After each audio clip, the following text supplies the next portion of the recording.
Terima kasih kerana menonton channel ini. Sebelum kita teruskan isu-isu yang hangat daripada channel ini, sila pertimbangkan untuk menekan butang subscribe dan tekan loceng untuk mendapatkan isu-isu terkini daripada channel ini pada setiap hari. Sila juga untuk meninggalkan komen anda. Setiap daripada komen anda amatlah dihargai.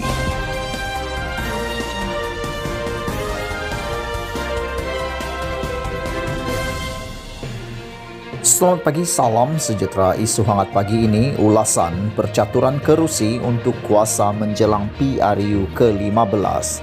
Berita sepenuhnya, pengisytiharan darurat masih menjadi kontroversi dalam kalangan rakyat. Alasan Perdana Menteri Muhyiddin Yassin untuk tidak membubarkan Parlimen kerana COVID-19 telah menimbulkan pelbagai persoalan. Sama ada Muhyiddin cuba mengelak ujian keabsahan di Parlimen atau bukan, darurat ini dilihat orang awam sebagai persiapan Perikatan Nasional PN untuk mengadakan pilihan raya umum selepas ia berakhir. Pergelutan di antara UMNO dan PN semakin kritikal. Situasi ini juga memberi gambaran awal akan berlakunya pertindahan kerusi antara UMNO, PAS dan Bersatu pada pilihan raya umum PRU akan datang, khususnya di kerusi parlimen yang mempunyai majoriti pengundi Melayu di Semenanjung Malaysia.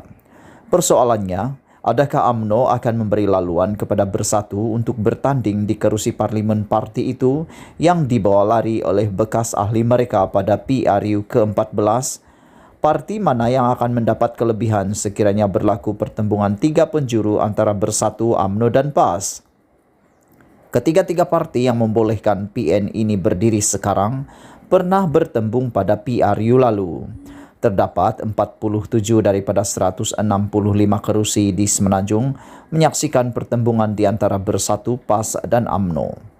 Hanya 2 kerusi parlimen menyaksikan pertembungan 1 lawan 1 antara UMNO dan Bersatu, iaitu Kota Tinggi dan Pengerang di Johor. Daripada 47 kerusi tersebut, UMNO menang 30 kerusi, Bersatu 10 kerusi dan selebihnya PAS. Untuk kerusi parlimen dengan 80% pengundi Melayu, UMNO menang sebanyak 23 kerusi, PAS 7 kerusi dan Bersatu 3 kerusi. Sukar tandingan kekuatan UMNO. Bagi kerusi parlimen dengan pengundi Melayu antara 60 hingga 79%, UMNO dan Bersatu masing-masing mendapat 7 kerusi dan PAS gagal meraih walaupun 1 kerusi. Ini menunjukkan persaingan sengit UMNO dan Bersatu berlaku di kerusi majoriti Melayu bawah 80%. Terdapat 2 kerusi parlimen yang mempunyai pertembungan di antara UMNO dan Bersatu pada PRU ke-14, iaitu Parlimen Kota Tinggi dan Pengerang di Johor yang mempunyai 70% pengundi Melayu. UMNO berjaya mempertahankan kedua-dua kerusi itu dengan perbezaan margin 38.2% di Kota Tinggi dan 35.4% di Pengerang. Ini jelas menunjukkan PAS tidak mempunyai pengaruh besar di kerusi parlimen yang mempunyai pengundi Melayu bawah 70%. Begitu juga Bersatu yang sukar menandingi kekuatan UMNO di kerusi parlimen majoriti Melayu meskipun berjaya merampas kerusi tradisi UMNO. Pengaruh UMNO masih lagi kuat bertanding 3 penjuru antara Bersatu dan PAS. Maklumat ini menjadi penunjuk awal mengapa UMNO tidak akan memberi laluan kepada Bersatu bertanding di kerusi-kerusi mereka, termasuk 11 kerusi parlimen UMNO yang telah dipindahkan ke Bersatu seperti Larut, Hulu Terengganu dan Jeli. UMNO akan menjadikan data ini sebagai alasan untuk mereka bertanding sendiri pada PRU akan datang.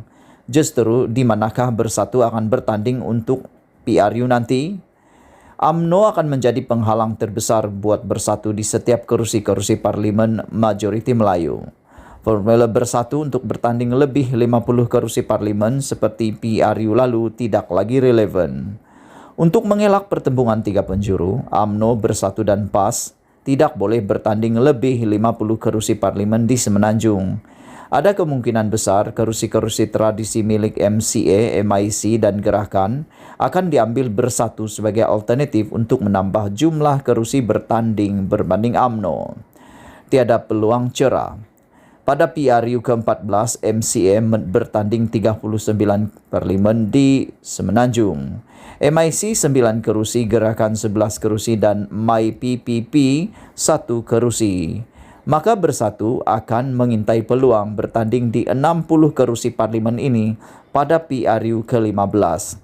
Perkara ini tidak mustahil memandangkan Blok Azmin Ali akan menggunakan formula PH dan PKR dengan meletakkan calon Bersatu di parlimen campuran di kawasan bandar dan separa bandar. Prestasi buruk MCA dan MIC pada PRU ke-14 akan menjadi faktor utama Bersatu untuk mereka meletakkan calon mereka di 60 kerusi BN tadi. Namun, sejauh manakah MCA dan MIC akan memberi laluan kepada Bersatu? Adakah UMNO juga akan cuba mendapatkan kerusi tradisi MCA dan MIC? Bersatu akan menempuh laluan yang sukar dan mungkin tidak boleh mengelak pertembungan dengan BN, UMNO, MCA dan MIC di sebuah kerusi parlimen Semenanjung. Maka memang Bersatu tidak ada peluang cerah untuk bertanding secara selesa lagi seperti yang dialami mereka pada PRU ke-14. Situasi Bersatu akan menjadi lebih rumit apabila pertembungan 3 penjuru berkemungkinan besar memberi kelebihan pula kepada PH. Daripada 47 kerusi parlimen yang menyaksikan pertembungan 3 penjuru antara UMNO, PAS dan Bersatu dulu, terdapat 24 kerusi parlimen yang dimenangi dengan perbezaan margin di bawah 10%. UMNO menang 14 kerusi parlimen dan PAS serta Bersatu masing-masing 5 kerusi. Kesemua 24 kerusi marginal itu juga boleh menjadi sasaran untuk PH yang mahu melengkapkan kemenangan sekurang-kurangnya 112 kerusi parlimen di Semenanjung pada PRU akan datang. Faktanya, persaingan di kerusi-kerusi Melayu akan hampir sama dengan kerusi campuran dan bukan Melayu pada PRU 15. Tidak ada satu parti yang akan mendapat undi penuh daripada pemilih Melayu. Undi bukan Melayu pula akan menjadi penting untuk menjamin kemenangan di kerusi majoriti Melayu di Semenanjung, meskipun jumlahnya kurang daripada 10%. Persoalannya, bolehkah parti-parti ini yang berjuang berlandaskan platform perpaduan Melayu semata-mata mengecapi kemenangan apabila PRU ke-15 diadakan nanti? Besar kemungkinan gabungan parti politik yang berjaya meyakinkan rakyat Malaysia merentasi kaum ialah formula terbaik untuk menang. Formula gabungan parti politik yang cuba membawa sentimen eksklusif kepada sesuatu kaum akan berhadapan dengan masalah kerana persaingan terbuka ini memerlukan undian setiap kaum untuk menjamin kemenangan. Malah, gabungan politik yang tidak mempunyai perwakilan daripada pelbagai kaum sukar mencari keseimbangan dan kestabilan politik apabila memerintah.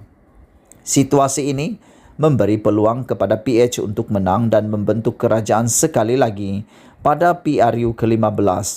Acuan PH yang mementingkan prinsip integriti, reformasi dan kepelbagaian kaum dilihat mampu memberi tawaran terbaik buat rakyat Malaysia untuk keluar daripada krisis politik, ekonomi dan kesehatan seperti dialami di bawah pemerintahan kerajaan minoriti PN. Namun, sejauh manakah PH mampu bangkit semula untuk membentuk perpaduan pihak pembangkang menjelang PRU ke-15?